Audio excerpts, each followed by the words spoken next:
ही है जिसने अपनी सुइच्छा नियमित तुम्हारे मन में इच्छा और काम दोनों बातों को करने का प्रभाव डाला कि सब काम बिना कुड़कुड़ाए और बिना विवाद के किया करो।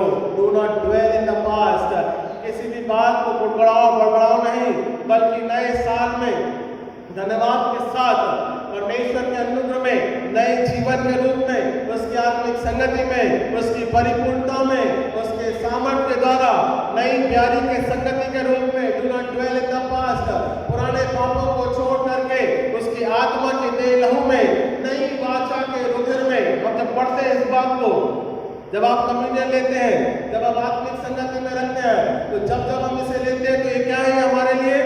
नई वाचा का ये रुधिर है जो कि हमारे और आपके लिए बहाया जाता है, जो प्रभु यीशु मसीह ने हमारे और आपके लिए बहाया है। ये परमेश्वर की नई वाचा है जिसके माध्यम के द्वारा हम नए होते जाते हैं। क्षमा के माध्यम के द्वारा परमेश्वर हमको आशीष बनाता है। सो बीती हुई बातों को स्मरण न करते हुए, न कुड़कुड़ाते हुए, न बड़बड़ाते हुए, परमेश्वर कहता है धन्यवाद के साथ में प्रकट करना है और कहना है कि प्रभु यीशु मसीह हमारा उद्धार करता है। इस बात को हमें यहाँ पे हम धन्यवाद के साथ में रखते हैं। दूसरी बात, परमेश्वर का वचन क्या बोलता है? यशायाह की पुस्तक उसका 43वां अध्याय पहली बात, do not dwell in the past, 18वें पद में हमने देखा। 19वें पद की व्याख्या दूसरी बात के लिए दो पार्टों में, ए और बी पार्ट में, दो हिस्सों में बांटा हूं मैंने इसे। 19वें पद को मैंने दो हिस्सों में बांटा है। देखो मैं नई बात, I am doing a new thing, पहली बात परमेश्वर का वचन। 19वें पद में दूसरी बात के लिए, I am going to do a new thing, मैं तेरे जीवन में नया करने वाला हूं। इस्राएलियों के तहत, चाहे उनके जीवन के रूप में हो, चाहे बेबीलोन की बंधुआई में हो, अब परमेश्वर उनको वहां से निकाल करके नए रूप में, नए बदलाव के तहत, नए साल में हमारे जीवन के रूप में वो नया बनाना मांगता है, नई चीजों को प्रकट करना मांगता है, ताकि हम उसमें नए होते जाते हैं। हम परमेश्वर के तहत अपने विश्वास के माध्यम के द्वारा नए रूप में प्रकट होते जाते हैं, है ना? विश्वास का प्रकटीकरण होना बहुत जरूरी है। हाँ, मैं परमेश्वर नए साल में तेरे सामर्थ्य के द्वारा मैं कार्यों को कर सकता हूँ। Trust in the Lord for the new things.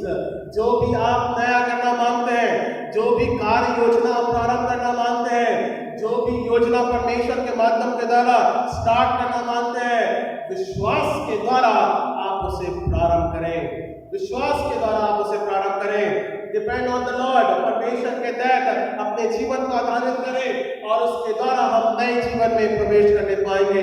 कहाँ मिलेगा इस पद की व्याख्या को समझने के लिए? ड्यूटोनॉमी, व्यवस्था विवरण, मूसा की 5 पुस्तकों में से ड्यूटोनॉमी, व्यवस्था विवरण, उसका 28वां अध्याय परमेश्वर हमारे जीवन को नया बनाने के रूप में प्रकट करता है। और क्यों वो नया बनाता है, इस बात को हम परमेश्वर के तहत देखने पाएंगे। उसकी आज्ञाकारिता में अगर हम रहते हैं तो हम नए जीवन के रूप में प्रवेश करने पाते हैं। ड्यूटोनॉमी, व्यवस्था विवरण, 28वां अध्याय 6 और 7 पद कोई मेरे लिए पढ़ दीजिए। धन्य हो तुम भीतर आते समय और धन्य हो तुम बाहर जाते समय। यहोवा ऐसा करेगा करेंगे तो वो क्या हो जाएंगे तुझसे? What ever thing is that, परमेश्वर हमको और आपको जब नया बनाता है तो चाहे वो हमारा डाउट हो, चाहे वो संघर्ष हो, चाहे वो शत्रु हो, चाहे विपदा हो, अकाल हो, महामारी हो, तब जिस भी प्रकार से हो, कठिनाई हो, कोई भी प्रकार की कठिनाई हो, परमेश्वर क्या कर देगा? उन सब से पार हमें नए जीवन के रूप में लेके चलेगा। क्या लिखा है? वो हार जाएंगे और एक मार्ग से तुझको चढ़ाई करेंगे, हाँ भाग जाएंगे। परमेश्वर क्या बोलता है? वो 7 मार्गों के तहत निरंतर उसकी बातें निकल जाएंगी। हर एक मार्ग को बनाने वाला हमारा परमेश्वर। When he is saying, I will make you a new thing, मैं तेरे जीवन को नया बनाता हूँ, नए जीवन के रूप में लेके चलता हूँ।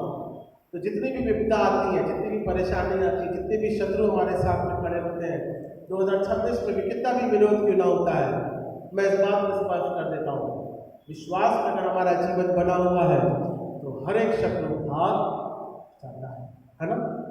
सातों रास्ते भाग जाएगा, जहां से आया होगा वो उस रास्ते चला जाएगा। सो कहने का मतलब है, परमेश्वर जब नए जीवन में बनाना मांगता है तो वो निरंतर हमको और आपको आशीष में करता है। और 9वें पद में लिखा है, यदि तू अपने परमेश्वर यहोवा की आज्ञाओं को मानते हुए उसके मार्गों पर चले तो वह अपनी शपथ के अनुसार तुझे अपने पवित्र प्रजा करके स्थिर, यही है ना साहब, कुछ और लिखा है क्या? परमेश्वर का वचन क्या बोलता है? वो तुझे स्थिर, that is the law by the Moses, है ना।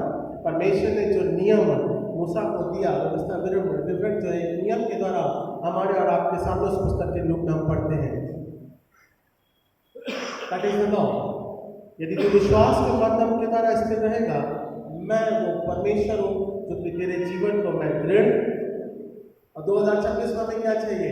यदि हमें चाहिए कि हम परमेश्वर के माध्यम के द्वारा अपने जीवन को हम दृढ़ता के रूप में जीने पाए, स्थिरता के रूप में जीने पाए, परमेश्वर के तहत अपने जीवन को रख के जीने पाए। सो परमेश्वर हमको आशीष देता है नए बनाने के रूप में, हमारे जीवन को स्थिर प्रदान करने के रूप में परमेश्वर हमारे जीवन को लेके चलने वाला परमेश्वर है।